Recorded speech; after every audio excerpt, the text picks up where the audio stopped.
Ding, fries it done. Ding, fries it done. Ding, fries it done. Ding, fries it done. I gotta run. I gotta run. I gotta run. I gotta run. I work at Burger King making flamethrower Whoppers. I wear paper hats. Would you like an apple pie with that? Would you like an apple pie with that? What is up, fucks? Like I said, I was going to do Vlogmas, but I wasn't going to do Amberlynn every day. And this is one of those videos that I'm not going to do with Amberlynn in it. Well, it might kind of pertain to Amberlynn, I guess. Anyways, this one has to do with gifts I don't fucking understand. Now, as a child, Christmas was like a thing for me. Just like every other, Christmas for every other child. It was the one time of year, other than your birthday, depending on what kind of lifestyle you had, that you could ask for shit you couldn't normally ask for. Your birthday, you can kind of do it, I assume. But you could ask for shit that your parents on a regular day would not give you. It was your time of year where you could say, I want this. And most likely you would get it. I don't know. But now that I've become an adult, there's just gifts I don't understand. I just don't get it. And they're not kids' gifts, obviously. They're adult gifts. I just don't fucking get it. And the kind of gifts we're going to talk about today are fucking exercise equipment. I fucking don't get it. It's not the kind of shit you can stick under the tree and open and say, oh my god, it's exactly what I wanted.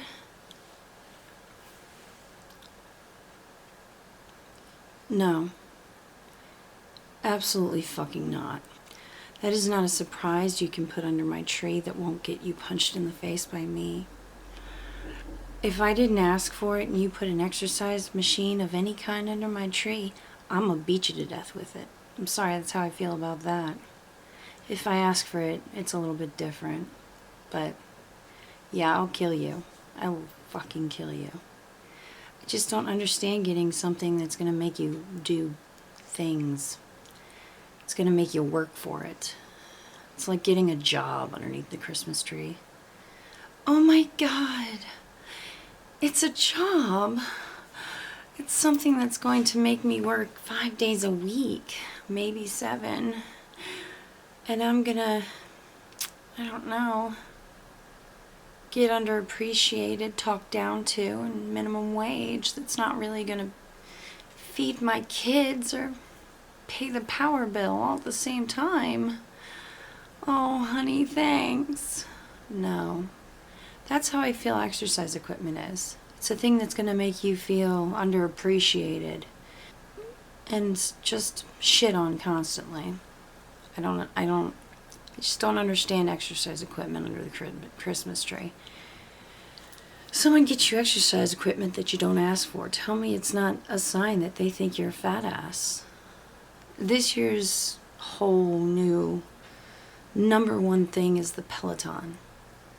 It is a bicycle. It is a bicycle that goes nowhere. I shit you not. It goes absolutely fucking nowhere.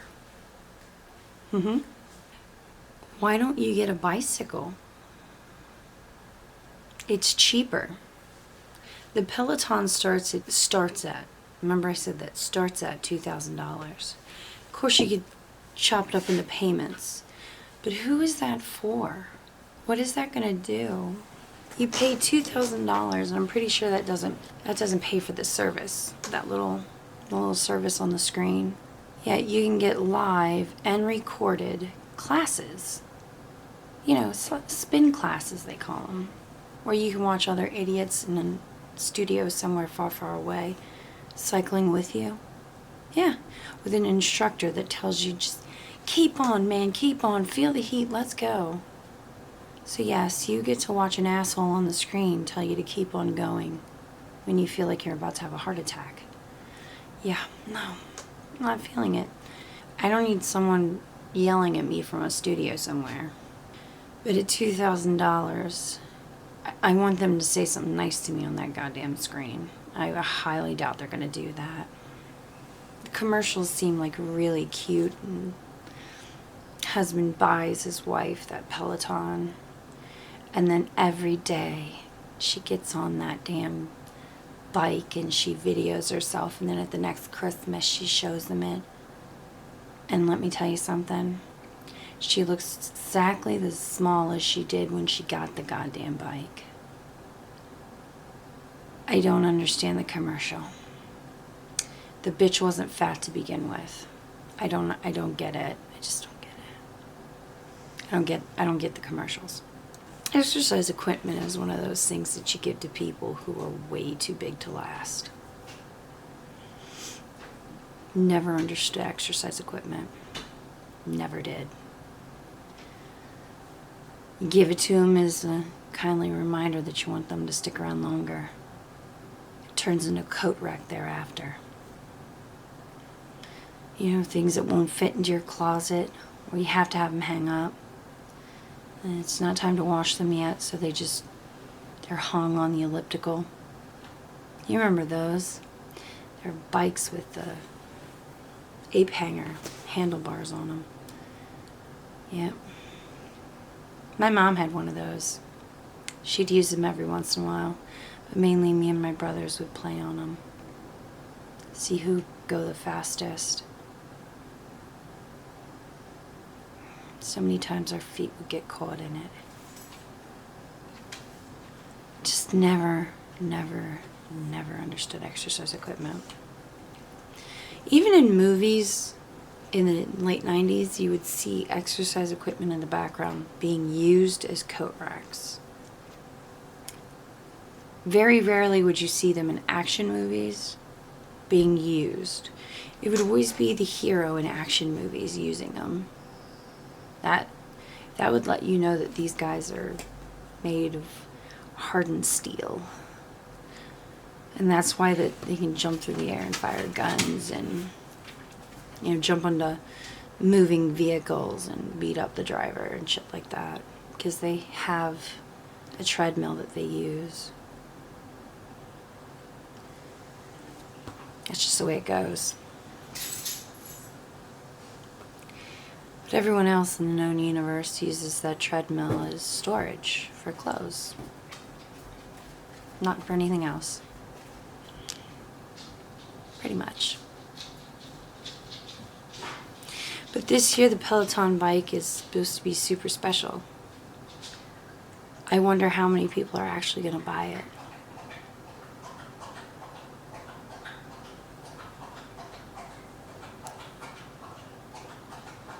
Probably someone super thirsty.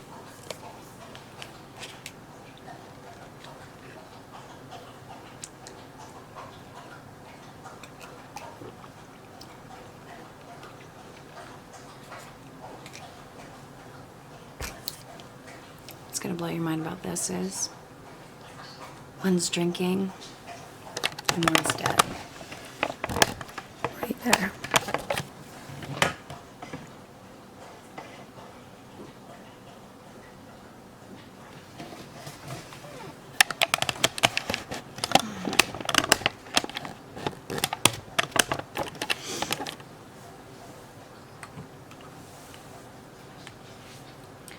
They need a Peloton, that's for sure.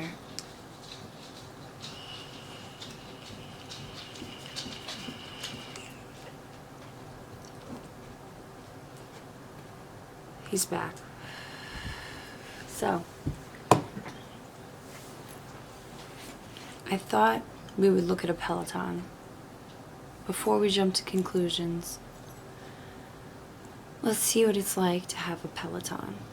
I came across a person who actually decided to get a Peloton and not just use it for hanging their laundry on.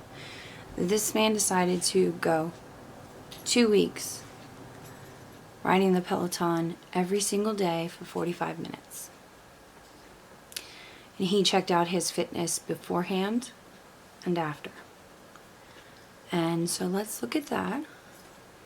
We'll catch up after and see if it was worth a damn. Hopefully JD will stop licking himself. Probably not. He will probably not be done by then. I doubt it. I highly doubt he will be done. This bike costs $2,000, and it's taking the cycling world by storm. It's sold by the company Peloton, which reportedly now has more customers than even the spin giant SoulCycle. But what really sets it apart is convenience. Using a monitor attached to the bike, you can join a spin class from anywhere, and according to the company, get a studio-grade workout. Now that sounds pretty nice, but is it really worth the hype? To find out, I took a Peloton bike for a spin. Over the course of 2 weeks, I did a 45-minute Peloton class every day. First things first, to figure out just how good of a workout I'd be getting, I visited the athletic trainer Sean Kiekenmeister before my first class. We're going to hopefully establish your baseline level of fitness for biking specifically. Sean works at the New York Sports Science Lab in Staten Island, and there he assesses the physical ability of professional athletes. And now me, your more average gym goer. We started out by gathering some basic metrics like weight and body fat. Next were some not so basic measurements. That's an isokinetic extremity machine. It measures the strength of my quads. After that, we tested leg power, mobility, and something called muscle drive. So drive would be how much electrical current you're getting from the brain through those nerves. The muscles are really just kind of like the mindless meat. The nerves are what determines how efficiently the muscles move. But the most difficult test of all? A measure of what's called VO2 max. The reason why the VO2 max is so relevant for bikers is that's a measurement of how well your body's utilizing the oxygen that you're taking in when you breathe. The better you use the oxygen, the more it's going to be transported throughout your body, and the more efficiently you're going to be able to move and perform whatever exercise it is you're doing. I scored below average in VO2 max, in the 47th percentile, but overall, I was in pretty good shape. And with the assessment behind me, it was time to ride. This time, fortunately, without a gas mask. It got off to kind of a rough start because I couldn't really get on the bike at first. I was just totally not feeling the music, just kind of like oldies or like rock. I'm not about to bike out to rock. I ended up joining a pre-recorded class, and I thought I was like doing really well in the class, and then looked and saw that I was in 589th place, I think. To my credit, there were like 2,500 people in this class, and that made me feel pretty average, which is totally fine. My quads are already starting to feel it. I can definitely feel a burn. I was tired almost right from the start, but the days went by quickly, and soon enough, I was a week in. I am proud to say that I made it 7 days in a row. A little bit of pain in my right knees. You know, to be honest, all of my stats look exactly the same today as they did my first ride. I was burning a little over 500 calories a class, no matter how exhausted I felt at the finish line. But I wasn't about to quit, especially since Sean had predicted some pretty rad results I could look forward to. For my 8th ride, I switched it up. Instead of riding at home, I went to the Peloton studio in Manhattan, where the classes are filmed. I was curious if I would push myself harder in front of an instructor, and in the presence of what seems to be some of New York City's most fit and attractive. It was a good time. It's the day before Valentine's Day, so it was like lots of breakup songs, which was great. But as it turns out, all bikes are calibrated differently, so my readout on my bike in the studio is super different than the bike that I have at home. There was probably like a 200 calorie difference. So I did push myself harder in the studio. My average heart rate was 10% higher than it was at home. But according to the display on my studio bike, my output and calorie count was my lowest yet. So, fair warning, the calorie counters might be different if you don't use the same bike every time. As I reached the middle of the second week, my output was finally starting to improve. I feel pretty good, losing body fat, feeling like my legs are probably like 1,000 times stronger. Hopefully that's the case. I also broke 600 calories in one ride today, which means that I'm getting better on my journey to strength on the bike. Wait, journey to strength? Side note, if I had any critique of Peloton as I neared the end, it's not the quality of the workout. If something came up for you in the form of the language the instructors use to motivate you. It might be a personal thing, but it just feels so inauthentic. This is an exercise class, not therapy. Anyway, a few days later came the moment I was waiting for. The end! Woo! 14 classes! Yeah, it feels really good to be done, partly because of meeting my goal of doing this, partly because I'm so excited to not feel so exhausted and not have to bike every day. Not that it hasn't been rewarding, it's just obviously too much to do this every single day.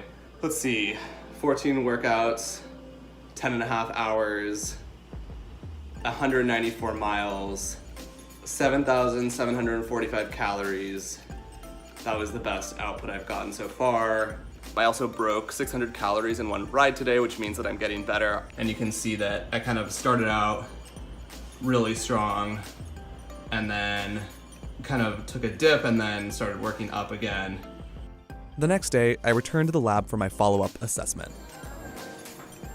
You lost body fat. You lost a percentage body fat. How much is a percentage body fat? Is that a lot? For 2 weeks, yeah. Your initial measurement, you're 143.5. You're 142 today on the diet, 0.0. But your lean body mass, which is your muscle, your bone, the connective tissue, first time was 125.2. Second time, it's 125.4. So you lost nothing but fat. You maintained your muscle. In fact, you gained 0.2 pounds of muscle during all of that. Interestingly, all that new muscle I gained ended up in just one spot, my left leg.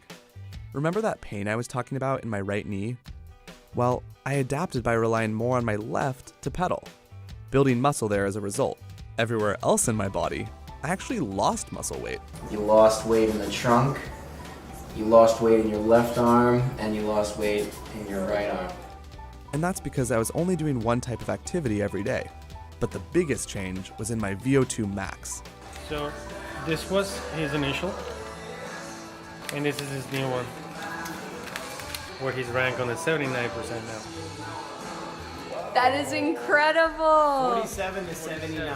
So I'm like better than most people. Yes. You went from worse than most people to a lot better than most people. Wow, that's amazing. Wow. Okay, so more muscle in my left leg, less everywhere else, and much greater endurance. But what about strength? You actually lost power. You increased in your strength in terms of your endurance as far as aerobic capacity, but as far as anaerobic, the system of our body that uses more sugar, uses glycogen, what we use to produce power and strength, you actually decreased in that. And in terms of just like trying to understand these numbers, for 2 weeks, like, are these pretty big changes? Oh yeah, for sure. I think most doctors will recommend that about 1 pound to 1.25 pounds of fat per month is a healthy rate to be losing fat. So you're actually well ahead of that. So I think if you were to continue this, you'd lose more fat, you might gain some more muscle, but eventually there would be a point of diminishing returns where we need to change something up in the routine. Got it. I just like how the guy's one leg, his left leg, is bigger than his right because of the knee problem. And it's like visibly bigger. It's like, I don't want to be gross, but it's like when a guy's arm, one of his arm is bigger than the other for odd reasons. I'm just gonna let that one hang in the air. You know what I mean? But anyways, so basically, the Peloton thing does work. But really, it's a bike. It only strengthens one area. We all know that. Even kids would figure that out. Again, another reason why I don't understand gifts like that. Yeah, you'll lose weight. Your cardiovascular system, you get some upkeep on that, but seriously, you still have to do a whole bunch of other work. So you'll need to buy other shit to work out the rest of your body. I mean, what are you gonna do? Get yourself a whole home gym. That's why I just don't understand. That's why I just don't understand exercise gifts. Now, when they came out with the Bowflex and it did different sections of the body, I kind of understood that. You know, it did the arms, the legs, that sort of shit. Kind of understood that. But again, are you really gonna buy that as a surprise Christmas gift for somebody? You better hope they don't know, like, Kung Fu. They'll beat the crap out of you. No one likes to be told, hey, you're fat, so here's this. Unless they ask for it, and then it's like, oh, thank you, you bought me this really cool gift. I just don't... Adults have the shittiest gifts for Christmas. They never have fun gifts anymore. Unless it's like porn. Yeah, pretty much porn. Or drones. Drones are pretty cool. RC cars are pretty sweet. We just really don't have a lot of cool, you know, like, motorcycles are pretty good too. Adults just really don't have that many cool Christmas gifts. I remember being a kid and you could find like some really sweet Christmas gifts. These days, if you look at Christmas gifts for adults, I mean, you get a tie, some socks, some hats, and a Peloton treadmill. And you'll end up with one leg that just looks like Popeye's arm. Well, tell me down in the comments if you would like a Peloton. I couldn't imagine getting a Peloton. Ugh. Please don't get me a Peloton. There's gotta be good Christmas gifts out there for adults. And who is this gift for? I want to know. At a price tag of $2,000, who the hell can afford this? I still can't figure out who this fucking gift is for. I cannot figure out who this is for. This is one hell of an expensive laundry holder. Buy yourself a goddamn bike already. Get it over with. Just because you don't want to say hi to your neighbors. We know what this really is, Karen. You're buying a Peloton so you don't have to say hi to your neighbors. Screw you, Karen. You and your Peloton can suck it. That's how I feel about that. Like, subscribe, share, but if you don't, it's okay. I completely understand. Why would you want to see me? You can just get your little Peloton. You'll never have to leave your house, Karen. You never have to see me. Just joking around. Like, subscribe, share. If you don't feel like it, it's all good. I'll still be sitting here in front of this camera talking to myself as per usual. Wondering who the hell this gift is for. I still can't get over $2,000. And this poor man's gigantic right leg. Or left leg, excuse me. That's burned and seared into my memory forever. Do you hear JD? He's disturbed by it. He's gonna have nightmares about that leg. Do you think his leg still looks like that? It's just not right. It's just not right. Alright, thank you guys for watching, and I'll see you later. Hopefully I get this up in time. Bye-bye. Deuces.